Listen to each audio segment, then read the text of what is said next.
আমি সারা জীবন কি একাই থেকে যাব? তোকে কে ফোন করেছিল সেটা বলার কোনো দরকার নেই। আমি ঠিক নিজের মতো করে সাইজ করে দেবো, একদম চাপ নিবি না। কিচ্ছু করবি না তুই, চুপচাপ বসে থাকবি এখানে, সাইজ করে দেবো। বারবার শোন, আমি তোকে আর কোনো রকম রিস্ক নিতে দেবো না। আর শোন, কোনো রকম অ্যাটাক আর তোর উপর হতে দেবো না, সেই ব্যবস্থা আমি নিজে করবো। তুই চুপ থাক, একদম চুপ করে বসে থাক। ঠিক আছে doctor, done? Yes ma'am, I am done. Nisha, আমাদের এবার যেতে হবে। বলছি ম্যাডাম, 5টা মিনিট আমাকে সময় দেবেন প্লিজ? ঠিক 5 মিনিট। Thank you. তুমি বাইরে থাকো।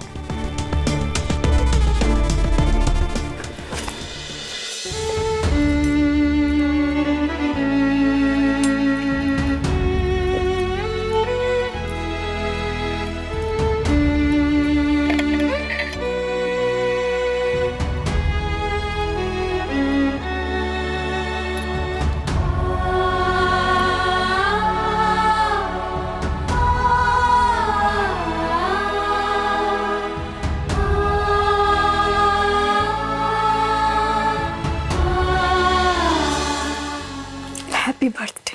লুকোচুরি খেলে দুই চোখের মনি, জড়িব না ওই নকশি জলে ভাসে, দুই রঙে আঁকা একই কাহিনী, তবু জুড়ায় জুড়ায় ব্যথা তোর আলতো ছুঁয়ে থাকায়, যতই হ্যাপি বার্থডে দিদি।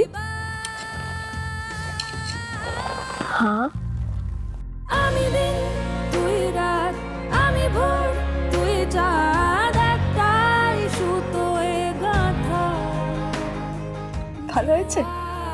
আর ভাটা জুড়ে থেকেও আলাদা, জোয়ার ভাটা ওপারে বর্ষায় পারে ঝড়, ঘন ঘন নিয়ে ঘর সরে যায় যে যতই দূরে, জুড়ে স্বপ্ন দেখে চোখেরা, আমি সীমাহীন তুই পাহারা, আধা আধি কালো সাদা, জোয়ার ভাটা। শুধু পায়েস না, তুই যা যা পছন্দ করিস সব রান্না করেছি কিন্তু আমি। ওই দেখ,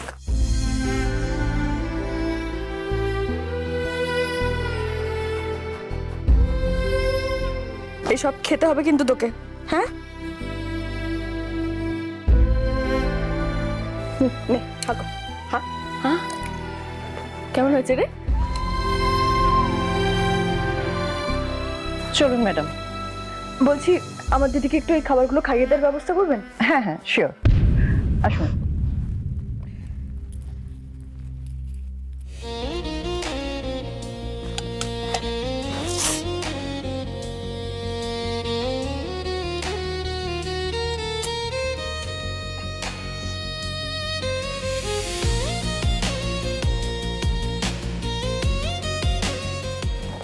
এনে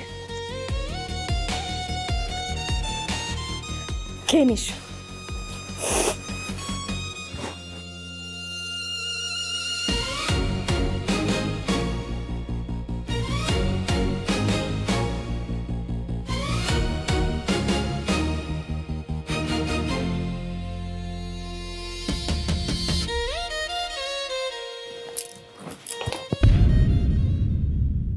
যার ফোন পেয়ে তুমি এখানে এসেছো তার নাম কি আমাকেও বলা যাবে না?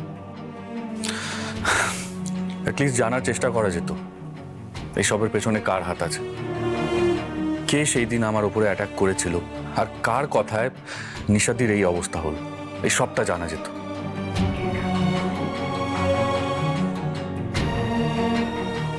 এই যে দেখো, তুমি যে চুপ করে আছো না, তাতে কিন্তু তোমার ব্যাপারে খারাপ ধারণা তৈরি হচ্ছে উচিত।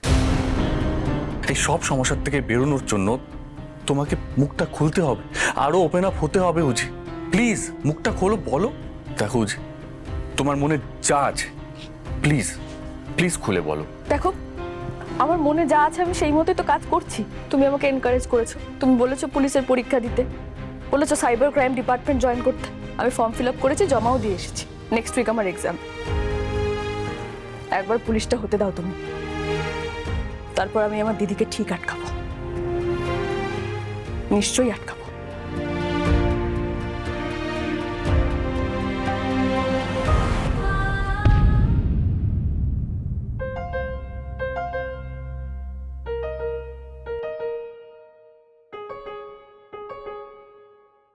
আর আমি সারা জীবন কি একাই থেকে যাব? এটাই চেয়েছো তুমি?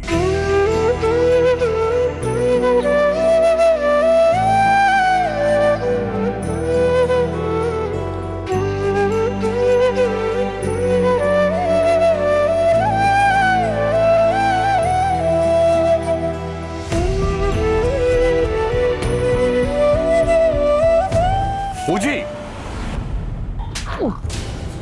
ওই আমার পয়সা সস্তা আছে, মাগনায় আসে পয়সা। হ্যাঁ, পয়সা খালি পয়সা পয়সা। ওই সত্যি করে বল, উজি খবরটা জানলো কি করে? আরে উজিটা কে? ওই, উজি কে? এখন উজি কে চিনতে পারছিস না? নিশার ছোট বোন উজি, সে জেলে এসে তার দিদিকে বাঁচালো কি করে? সত্যি করে বল শ্যাম, মাথা গরম করবি না আমার। এই খবরটা একমাত্র তুই জানতিস, তোকে কাজটা দিয়েছিলাম, আর তুই ওই তিনটে মেয়েকে ফিট করেছিলি না? কি বলেছিলি? হ্যাঁ, স্যামের বাসি বাজিলে গোপিনীরা এসে পাগলের মতো কাজ ফালতে নেবে, এই কাজ।